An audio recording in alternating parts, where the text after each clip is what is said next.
और एक बात माताओं से मैं कहना चाहूंगी, श्रृंगार करती हुई नारियों से आखिरी पंक्ति तक अगर मेरी बात अच्छी लग जाए तो खैर आज तो सदगुरुदेव का आश्रय है मुझ पर, लेकिन फिर भी समर्थन चाहूंगी। श्रृंगार करती हुई नारी से संघर्ष करती हुई नारी बहुत ज्यादा सुंदर लगती है, जो संघर्ष करती है। समझ रहे हैं?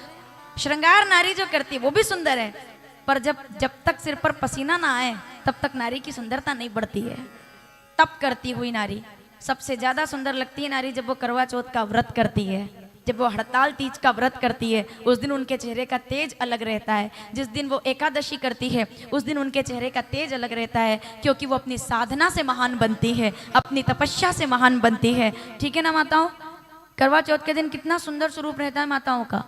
वो पार्लर की वजह से नहीं रहता, वो तप की वजह से रहता है, वो साधना की वजह से रहता है। वो शक्ति श्रृंगार करती नारी से तप और संघर्ष करती नारी ज्यादा सुंदर लगती है। और माता पार्वती के उसी तप से, शंकर भगवान के तेज से, मतलब मनुष्य जीवन तभी धन्य होता है ना जब जीवन की सार्थकता कोई आए। जी तो हम रहे ही है, लेकिन सार्थकता कहाँ है? जब ईश्वर के प्रति हमारा भाव समर्पित हो जाए कि हमें कुछ नहीं चाहिए, हम तो केवल इतना चाहते हैं कि अगर कृपा करना चाहते हो, कुछ देना चाहते हो, तो केवल इतनी प्रार्थना स्वीकार कीजिएगा कि अब प्रभु कृपा। आदि चौपाई याद रखती हूँ मैं, जैसा कि आप जानते हैं कि आदि चौपाई में भूल जाती हूँ, आप मुझे याद दिलाएंगे। रामचरितमानस किष्किंधा कांड छठा दोहा 11वीं चौपाई।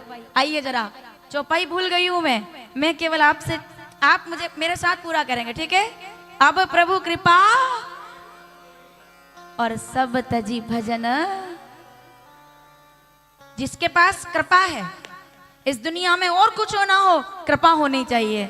अगर कृपा है तो सूखी रोटी भी गुलाब जामुन के जैसी है, और अगर कृपा नहीं है तो 56 भोग के अंदर भी स्वाद नहीं है, क्योंकि दुर्योधन के और साग विदुर घर। अगर, क्या बात है, इसको बहुत ध्यान से सुनिएगा, ज्यादा मैं तो भी पूरा करने वाली हूँ इसको, लेकिन किसको कहते हैं कृपा? 2 उदाहरण है। भोजन सामने हो लेकिन कृपा ना हो तो भूख नहीं है तो कुछ नहीं है। बहुत बड़ा महल हो, मैं भूल गई मैं किसकी बात कर रही हूँ, सावधान विद्वान लोग सामने बैठे, जरा याद दिलाएंगे मुझे। चमकता हुआ नगर हो, चमकता हुआ नगर हो, माताओं जरा याद कीजिए किसकी बात चल रही है। और उस नगर में रहने वाला राजा, नाम याद आ जाए तो बताना मत, केवल मन में पहले सोचना, जब मैं पूछू ना तब बताना।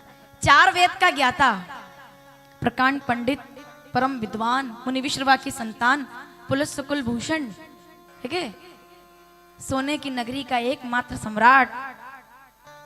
मुझे नाम अब भी याद नहीं आ रहा, जब मैं पूछूं तब बताइएगा, ठीक है?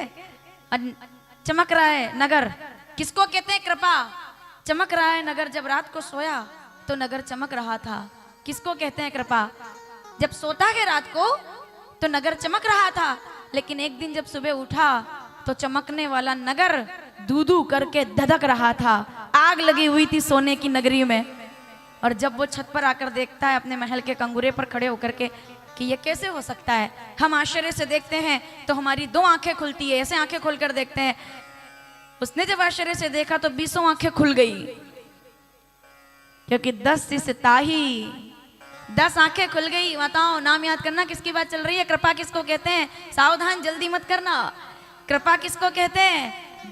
20 आंखें खुल गई। ये कैसे हो सकता है? पता लगाओ, ये कैसे हो सकता है? ये हुआ कैसे? श्रीमद् भगवद गीता 18वां अध्याय 66वां श्लोक, सर्वधर्मान परित्यज्य क्यों कहा गया?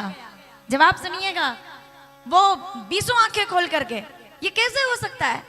तो सैनिकों ने कहा क्या बताएं, कल एक बंदर आया था, अतुलित बलधामम, कल एक बंदर आया था और आपकी नगरी जला गया। बोले हो ही नहीं सकता ऐसा, जांच करवाओ, जांच बिठाओ, हुआ कैसे?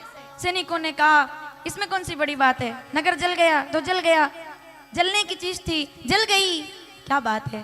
क्या कहा? कह रहे मैं ये नहीं पूछ रहा हूं कि नगर कैसे जल गया। माताओं कृपा किसको कहते हैं? नाम याद आ रहा है आपको? किसकी बात चल रही है? रावण की नहीं। इसीलिए मैं कहती हूँ सावधानी से सुना करें। कृपा किसको कहते हैं? इसका तो नगर जल गया। कृपा किसको कहते हैं? बीसों आंखें खुल गई। रावण ने देखा तो बीसों आंखें खुल गई देख करके कि ये कैसे हो सकता है, पता लगाओ। बोले बात क्या हुई है? बोले नगर जल गया।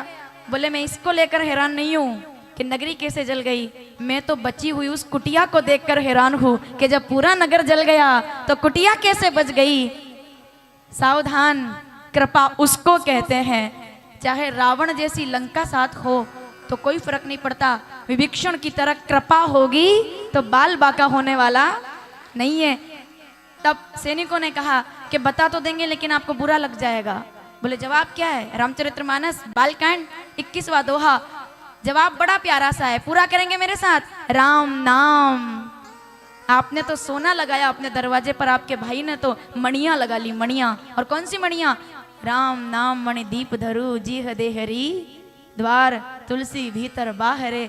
जो एक बार मेरे चरणों में समर्पण कर दे, सर्वधर्मान जो मेरा हो जाए, माम कम शरणम भज अहम त्वाम सर्व पापेभ्यो। तू मेरा होकर देख, मैं तुझे पार न लगा दूं तो कहना, तू मेरा बनकर देख, मैं तेरा ना हो जाऊं तो कहना। और इसी को कृपा कहते हैं। समझे आप मैंने क्या कहा है? रावण के पास लंका होना माया है, लेकिन विभीषण के पास कृपा होना ईश्वर का अनुग्रह है, और वो जीवन में होना चाहिए।